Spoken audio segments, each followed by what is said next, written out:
નમસ્કાર દર્શક મિત્રો, હું છું નરેન્દ્રસિંહ ઝાલા. આજે આપણે આવી ગયા છીએ ફરીથી મારા ફાર્મ ઉપર. પણ હમણાં ઘણા સમયથી વિડીયો બનાવ્યો નથી, તો આજે એક વિડીયો થઈ જાય. આપણે અલગ અલગ પ્રકારની 3 ઘઉંની વેરાયટી વાવી છે.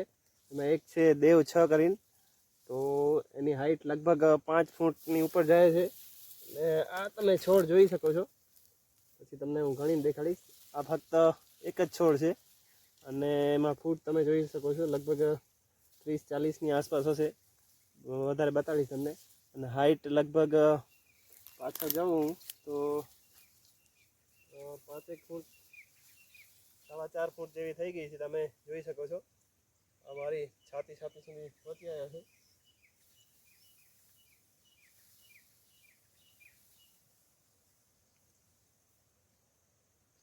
છાતીથી ઉપર નીકળી ગયા છે, તો ખૂબ હાઇટવાળી વેરાયટી છે. ચારો પણ ઘણો થાય છે અને ફૂટ પણ ખૂબ સારી આવે છે આ ઘઉંમાં. આ ઘઉંનું નામ દેવ 6 કરીને રાખેલું છે અને ખાવામાં ટુકડી જેવા જ છે. ટુકડી જેવો દાણો દેખાવામાં પણ, અને ઉત્પાદન પણ સારું એવું છે. અને પછી આપણે હજી બીજી 2 વેરાયટી વાવી છે. એમાં એક 496 ટુકડી અને બીજી વેરાયટી છે કુદરત 9. એ તે યુપીની વેરાયટી છે, તો એ પણ તમને દેખાડું. પહેલાં આપણે આ જોઈ લઈ દેવ 6. તમે એક છોડ જોઈ શકો છો એનો. એની આપણે ફૂટ ગણાવું. 1 2 1 મિનિટ. તમે જુઓ, 1 2 3 6 4 5 6 7 8 9 10 11 12 13 14 15 16 17 18 19 20 21 22 23 24 25 26 27 28 29 30 31 32 33 34 35 36 અને એક જ છોડ છે. આ તમે થડ જોઈ શકો છો. એનું એક જ છોડ છે. ફક્ત 37 ઝાડા આમાંથી નીકળ્યા છે અને હજી પણ વધારે નીકળશે. તો એવા તો તમે આ જોઈ શકો છો. અને આમાં આપણે બધું મિક્સ કર્યું છે. કેળાના છોડ છે, કેળા વાવેતર કર્યા છે આમાં 600. એમાં આંબા છે, આંબાની વચ્ચે કેળા છે, અને કેળાની વચ્ચે ઘઉં અને રંજકો છે. તો લગભગ એક સાથે 5 પાક આપણે લીધા છે.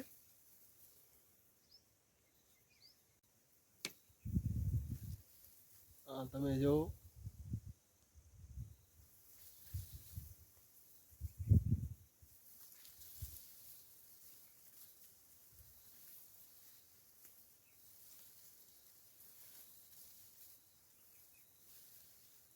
અહીંયા તો લગભગ 5 ફૂટની હાઈટ આગળ પહોંચવા આવ્યા છે. મારી છાતી આગળ છોડ આવી ગયા છે, છાતીથી ઉપર આવી ગયા છે. અને હજી પણ વધશે કદાચ. તો ચારા માટેની સારી વેરાયટી છે આ કુદરત દેવ 6 કરીને.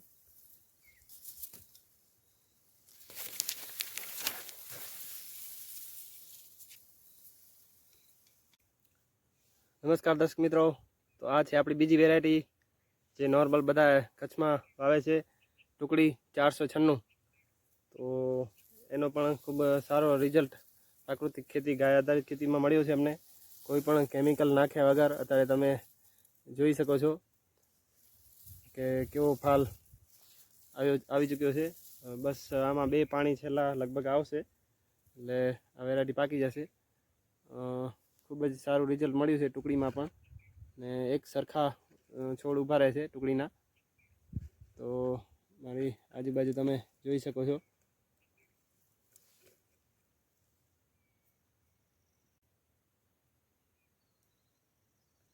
ટુકડી 496.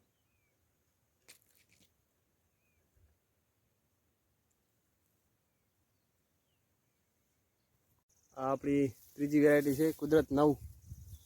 એમાં ડુંડી ઘણી મોટી થાય છે એની, એને અમે કચ્છમાં સરો કહી છીએ. તો જોઈ શકો છો કે એક એકને સારી સારી છોડ છે, એમાં દાણો પણ મોટો થાય છે અને ડુંડી પણ ઘણી એવી સારી થાય છે. જ્યાં જ્યાં સારું ખાતરનો ભાગ છે ત્યાં ત્યાં ખૂબ જ સારી ડુંડી તમને જોવા મળશે.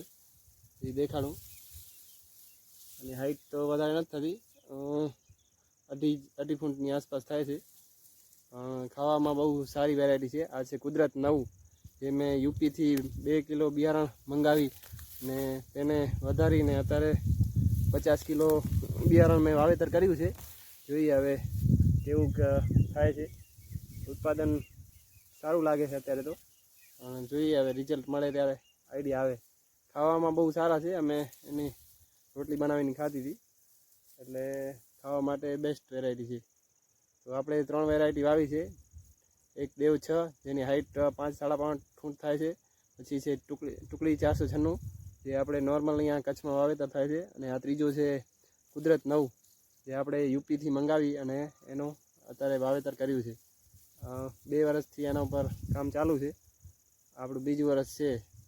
તો હવે વધારે બિયારણ પણ રાખી દઈશી અને થોડા ઘણા વેચવા માટે પણ. આ આપણી ત્રીજી વેરાયટી છે કુદરત 9, જેનો સરો જેને કહીએ છીએ અમે કચ્છીમાં, એ ખૂબ જ લાંબો આવે છે અને દાણા પણ મોટા થાય છે. તમે જોઈ શકો છો.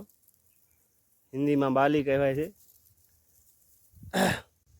મને એક છોડ ડુંડી આખી ભરાવદાર મળી, તમને દેખાડું અલગથી છે. તો આ ડુંડીની સાઈઝ તમે જોઈ શકો છો, મારા હાથ જેટલી જ છે લગભગ. તો આવી પણ ડુંડીઓ સારી એવી થાય છે અને દાણો પણ ખૂબ મોટો છે અને ખાવામાં તો ખૂબ સારા જ છે. એકદમ નજીકથી દેખાડો તમને. આ તમે જો ડુંડી સાઈઝ અને ભરાવો.